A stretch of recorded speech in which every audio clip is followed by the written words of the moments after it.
Hi, it's Wednesday, November the 6th, and I continue to read and wonder my way through the Book of Deuteronomy. And today it's Deuteronomy chapter 13, verse 1 to 11, and I'm going to confess right up front, this is a retake. I just recorded my reading and my wondering about it, and I was completely scrambled. Yeah, it's a very weird day today. Anyway, just trying to make sense of the world that I live in, and struggling with this text because it's hitting all sorts of buttons. Anyway, I need to look at it again because my mind is still spinning on it. I don't think I'm going to resolve it any better, but I couldn't leave it where I did. So let me read it to you. In chapter 12, basically, we've been hearing it all through Deuteronomy, pretty much. Stay away from other gods. All right, we've heard go into this promised land and kill all the people, and then we just heard in chapter 12, besides killing all the people, also wipe out all the any vestiges of their faith, of their gods. Just get rid of their religion entirely. Don't even be intrigued by, I wonder what they worship. Don't even do that. We were told yesterday. Okay, so that was dealing with as you go into this land, don't be interested in their gods. And now we're going to continue, and spoiler alert, I've already read and wondered about this. Now we're going to be engaged a little bit with the inner threat. It's not about what you pick up in the street. It's now what are you hearing in your home. So let me see where it goes. So here it is. It's Deuteronomy 13, verses 1 to 11. If prophets or those who divine by dreams appear among you and promise you omens or portents, and the omens or the portents declared by them take place, and they say, let us follow other gods, whom you have not known, and let us serve them. You must not heed the words of those prophets, or those who divine by dreams. For the Lord your God is testing you, to know whether you indeed love the Lord your God with all your heart and soul. The Lord your God you shall follow, him alone you shall fear. His commandments you shall keep, his voice you shall obey, him you shall serve, and to him you shall hold fast. But those prophets or those who divine by dreams shall be put to death for having spoken treason against the Lord your God, who brought you out of the land of Egypt and redeemed you from the house of slavery, to turn you from the way in which the Lord your God commanded you to walk. So you shall purge the evil from your midst. If anyone secretly entices you, even if it's your brother, your father's son, or your mother's son, or your own son or daughter, or the wife you embrace, or your most intimate friend, saying, let us go worship other gods, whom neither you nor your ancestors have known, any of the gods of the peoples that are around you, whether near you or far away from you, from one end of the earth to the other, you must not yield or heed any such persons. Show them no pity or compassion, and do not shield them. But you shall surely kill them.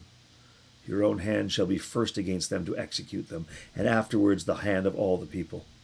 Stone them to death for trying to turn you away from the Lord your God, who brought you out of the land of Egypt, out of the house of slavery. Then all Israel shall hear and be afraid, and never again do such wickedness.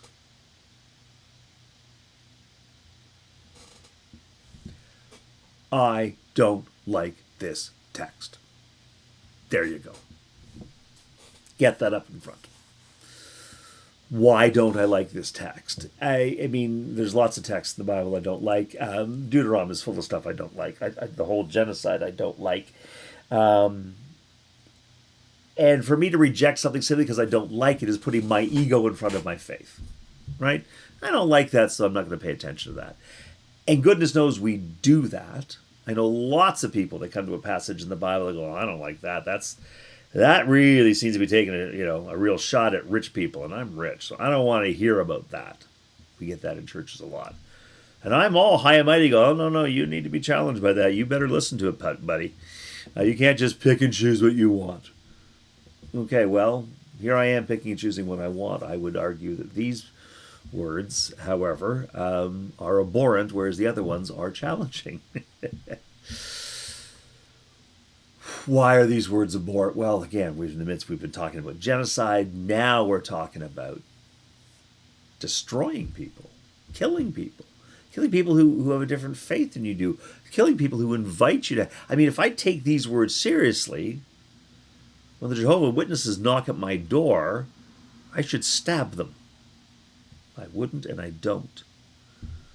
If somebody is going to yoga and they're my friend, we have coffee together, but they're going to yoga, I'm afraid I'm going to have to stone them. Because yoga, that's spiritual, That's not from the God of Abraham, at least not explicitly so. So yeah, that's just.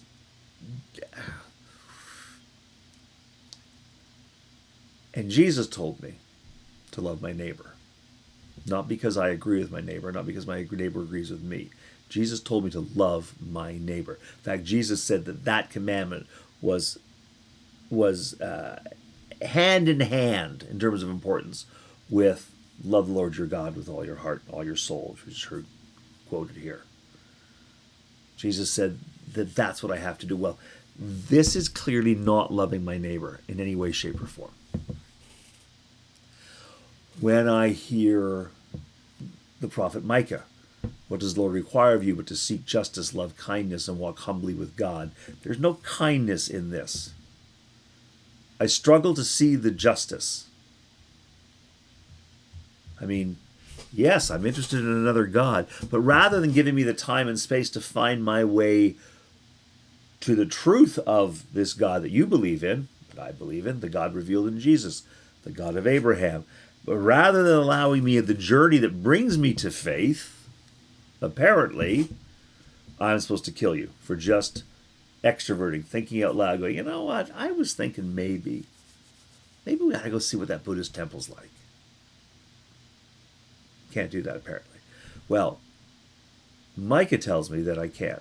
When God speaks to the prophet, that's what I hear from God.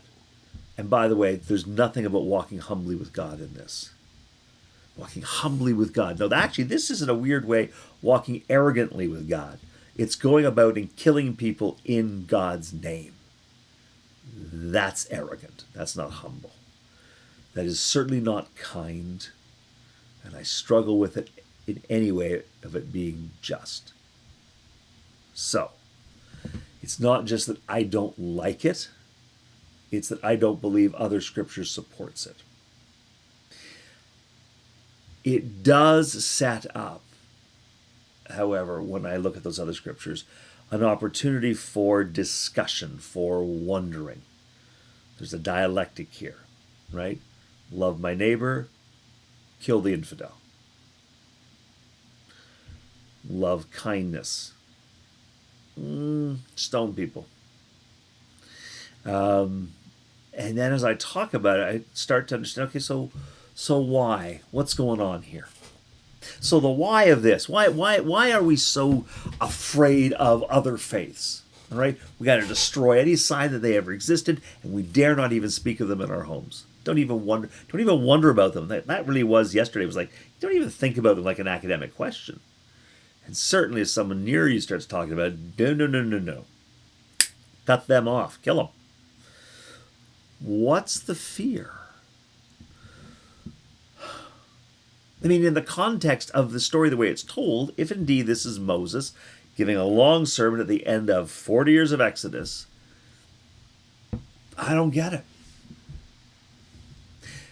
If this is the voice of Moses speaking to Israel who have been established, but have been in exile, and have been oppressed and yeah, well, then it starts to make a little more sense, because if your worldview is everything that happens to me, God is doing, right? So everything God does is to teach me a lesson, to reward me, or to punish me. So we look around and go, well, we were defeated and destroyed, utterly wiped out. We were in exile. We've been occupied. Why did that happen? Well, we're not learning anything, so God must be punishing us. So why would God punish us? Well, the only thing I can think of, they say, is that we've become less faithful. right? And everyone does that. I mean, if I look at my parents or my grandparents or my great-grandparents, as I look back, I go, God, they seemed more faithful than I was. Like, their practice of faith is different than mine, and it's easy to judge and say, theirs must have been better, because you know what? They weren't in exile. They weren't occupied by a foreign force. They weren't defeated in war. I have been, but they weren't. So I need to get back to their faith. That's the problem. See, if everything that happens is about me, and God's doing all of these things to reward me or punish me, if things have been bad, it's because God's punishing me, and chances are God's punishing me because I have not been faithful. So we've got to be faithful so bad things stop happening to us. I get that.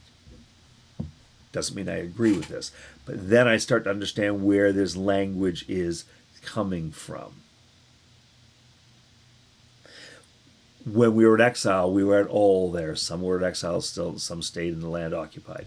We're now back together again. And you people have different ideas and thoughts. And now you're saying things. And now our families aren't... I don't want Robbie listening to what Kate's saying, because Kate's going to lead Robbie away from the true faith. Don't want any of that. So I can be very specific. I don't care if it comes in your family, whether this is your brother or your half-brother, your half-sister. I don't want your son or daughter. I don't want to hear any of that. Right? We're going to stick hard to the faith.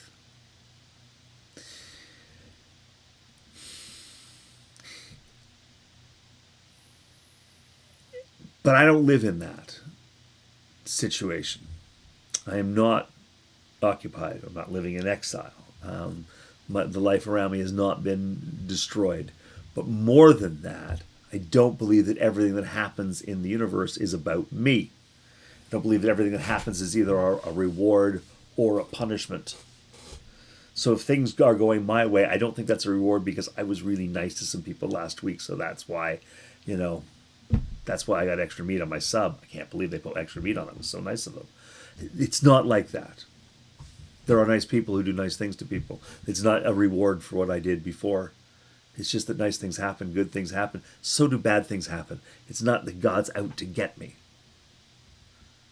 Right? So I personally believe that there is some randomness to the universe. Things happen. And in this reality, I live as does God. Now, I can say God encompasses that reality if I want. There's all sorts of... But the thing is that not everything that happens in this reality is about me. I don't know that the author of Deuteronomy gets that. And I don't know if everybody gets that, because I do know a lot of people who do talk exactly like this passage of Deuteronomy. And they seem to be reasonable people until they start talking like this. And then I just don't see that being reasonable. But so there are people who do believe somehow that their life, their experience is the reason for being.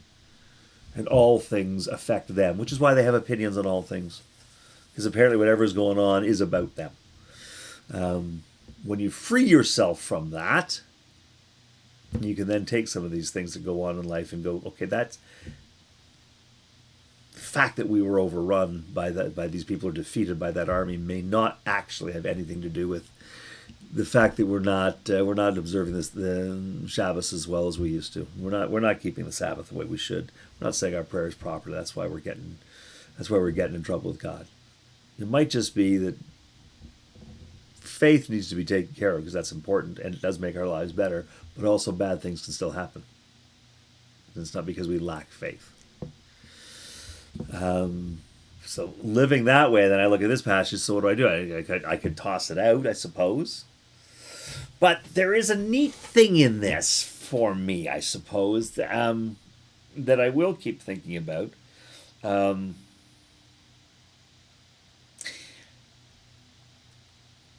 If prophets or those who divine by dreams appear among you, okay, so other religions, and they promise you omens or portents, and the omens or portents declared by them take place.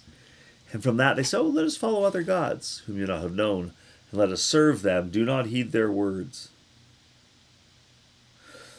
What this suggests is If someone comes along and proves to you that their God can do stuff too, and they can offer you a better deal,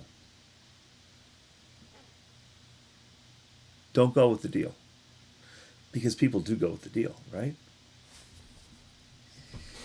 If someone comes along and says, I'm going to do this ritual dance, I'm going to have a prayer, and it's going to rain on Tuesday, and it's going to rain every Tuesday for the next month, and you're going to have so much grain, it's great. And that happens. They do their dance, and it rains on Tuesdays, and we get this great grain going. Holy crap. Okay, I'm following your God, because look at that. Your God gave me lots of grain. That's a transactional relationship with God where you're out to get the better deal. If this God can offer me fame and fortune, I'm going there. If this God can offer me more grain, I'm going there. If this God can offer me lots of kids, I'm going there. That is not the God that's revealed to me in Jesus. That's not the God of Abraham. The God of Abraham is a companion. The God of Abraham wrestles with Jacob. The God of Abraham hears the cries of Israel when they were in Egypt and responds. The God of Abraham is a companion. And if you just look at God in terms of what can God do for me now, then yeah, you're gonna have a crappy faith. And don't get sucked into that. Don't get sucked into that. That's what I'm getting from this passage. Yeah, here's telling me I should kill the person who's trying to suck me into it. But never mind that. The point is, it is tempting to be pulled away from my faith. Because I've turned my faith into, as long as I'm getting my reward, I'm going to stay faithful. If you think back to the book of Job, that's essentially what happens in the book of Job. God says, look at Job, he's so faithful, he's awesome. And Satan goes, yeah, well, because he's got everything. Take all that stuff away from him and see how faithful he is. And then we get the book of Job. That is the epic of Job. That's exactly what happens, right? So if we see God that way, as long as God gives me good things, I'm going to be faithful. No. Even if you get a better deal, this is saying, stay faithful. Well, why? Well, the grander part of all of this is that God wants us to be happy. And these other gods, now these other gods here, then that at the time we're talking Melkor, we're talking Baal, we're talking other gods, fertility gods, gods of war and vengeance, all sorts of different types of gods. I don't think that I need to translate this into 2024 and say, don't hang out with Buddhists, Norm. Don't visit your Muslim friends. Don't celebrate, a Seder with your Jewish friends. I don't think that's what we're hearing here, okay? I can engage with other faiths.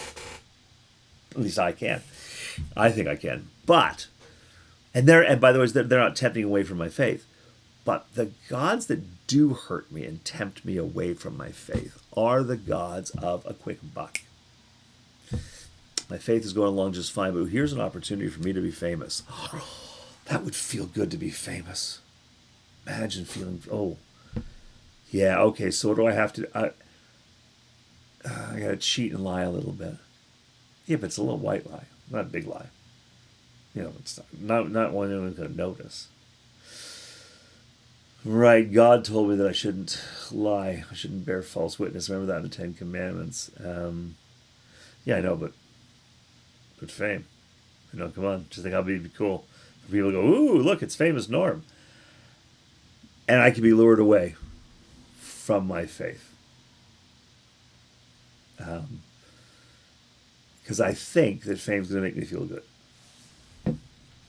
From all the stories I'm told, you get fame, doesn't necessarily make you feel good. In fact, it sometimes makes your life very complicated, makes you feel bad.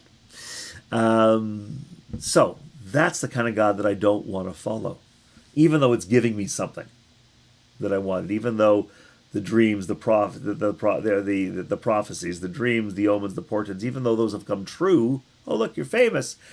Turns out it's not really what I wanted. I just didn't know that yet. The God of despair. That's a big one for me.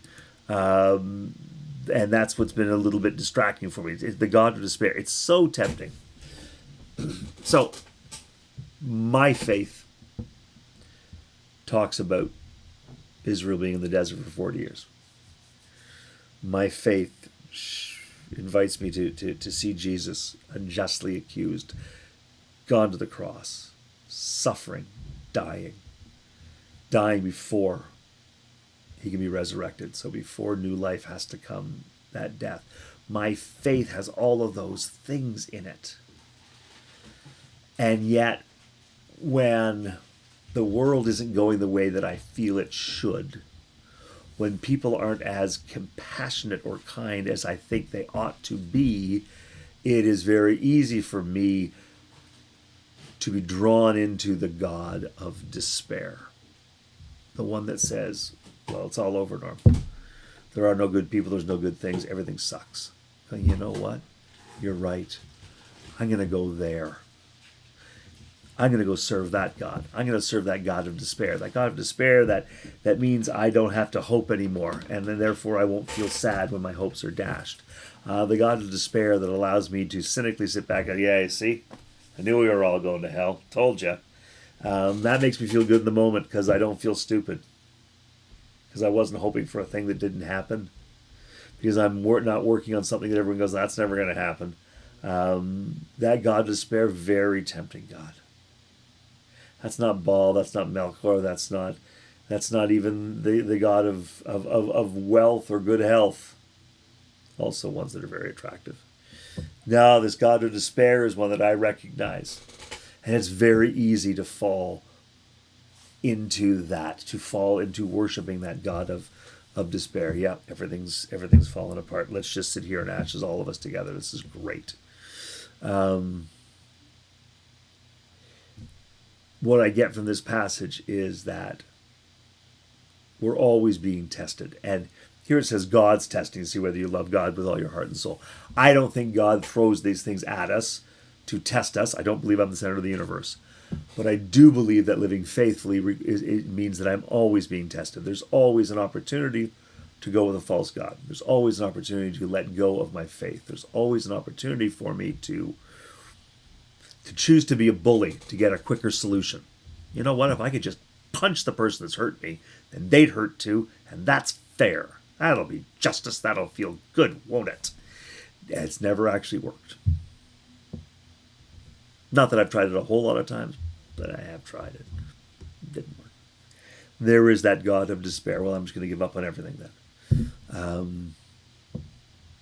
That doesn't work either.